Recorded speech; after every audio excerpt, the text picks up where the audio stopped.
آپ صلی اللہ علیہ وسلم نے فرمایا، اگر جھک جانا یعنی عاجزی اختیار کرنے سے تمہاری عزت گھٹ جائے تو قیامت کے دن مجھ سے لے لینا۔ نبی کریم صلی اللہ علیہ وسلم نے فرمایا، آسانیاں پیدا کرو، مشکلات نہیں۔ لوگوں میں اطمینان پیدا کرو اور نفرت مت پھیلاؤ۔ نبی کریم صلی اللہ علیہ وسلم نے فرمایا، کیا میں تمہیں وہ بات نہ بتاؤں جو درجے میں روزے، نماز اور صدقے سے بھی افضل ہے؟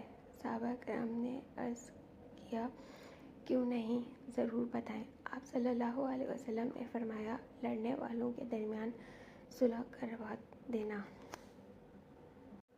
رسول اللہ صلی اللہ علیہ وسلم نے ارشاد فرمایا، جو بھی لڑکا اپنے ماں باپ کو محبت اور احترام کی نظر سے دیکھتا ہے تو اللہ تعالیٰ اس کی ہر نظر کے بدلے ایک نفلی مقبول حج کا ثواب دیتا ہے۔ رسول اللہ صلی اللہ علیہ وسلم نے فرمایا، اسلام میں پہل کرنے والا شخص کا دل تکبر سے خالی ہوتا ہے۔ اسلام میں پہل کرنے والے جنت میں بھی سب سے پہلے داخل ہوں گے۔ حضرت محمد صلی اللہ علیہ وسلم نے فرمایا، آدمی اپنے اچھے اخلاق کی وجہ سے ان لوگوں کا مرتبہ پا لیتا ہے جو راتوں کو عبادت کرتے ہیں، دن کو روزے رکھتے ہیں۔ رسول اللہ صلی اللہ علیہ وسلم نے فرمایا، اگر تم اتنی غلطیاں کرو کہ تمہاری غلطیاں آسمان تک پہنچ جائیں مگر تم اس کے بعد توبہ کر لو تب بھی اللہ تمہاری توبہ کو قبول فرما لے گا۔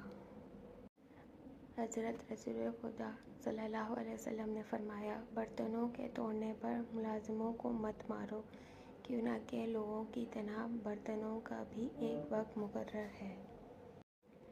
رسول اللہ صلی اللہ علیہ وسلم نے ارشاد فرمایا، سب سے افضل ذکر لا الہ الا اللہ ہے اور سب سے افضل دعا الحمدللہ ہے۔ رسول اللہ صلی اللہ علیہ وسلم نے ارشاد فرمایا، ہر چیز کی شفا ہوتی ہے اور دلوں کی شفا اللہ کا ذکر ہے۔ رسول اللہ صلی اللہ علیہ وسلم کہا کرتے تھے، اے اللہ مجھے بری عادتوں، برے کاموں، بری خواہشوں اور بری بیماریوں سے بچا۔ رسول اللہ صلی اللہ علیہ وسلم نے ارشاد فرمایا، قرآن پڑھا کرو، کیوں نہ کہ قیامت کے دن یہ اپنے پڑھنے والوں کے حق میں سفارش بن کر آئے گا۔ رسول اللہ صلی اللہ علیہ وسلم نے ارشاد فرمایا، صبح کا آغاز صدقے سے کیا کرو، کیوں نہ کہ مصیبت صدقے سے آگے قدم نہیں بڑھاتی۔ رسول اللہ صلی اللہ علیہ وسلم نے ارشاد فرمایا، دنیا آخرت کی کھیتی ہے، جو بو گے وہ کاٹو گے۔ رسول اللہ صلی اللہ علیہ وسلم نے ارشاد فرمایا، ہر نماز دوسری نماز سے پہلے ہونے والی خطاؤں کو مٹا دیتی ہے۔ رسول اللہ صلی اللہ علیہ وسلم نے ارشاد فرمایا، جو مسلمان مجھ پر درود پڑھتا ہے اس کے لیے فرشتے استغفار کرتے ہیں۔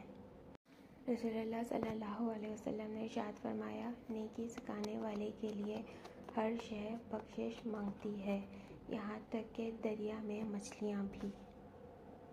رسول اللہ صلی اللہ علیہ وسلم نے ارشاد فرمایا، میں تمہارے لیے اس طرح ہوں جیسے ایک والد اپنے بچوں کے لیے ہوتا ہے، تمہیں تعلیم دیتا ہوں۔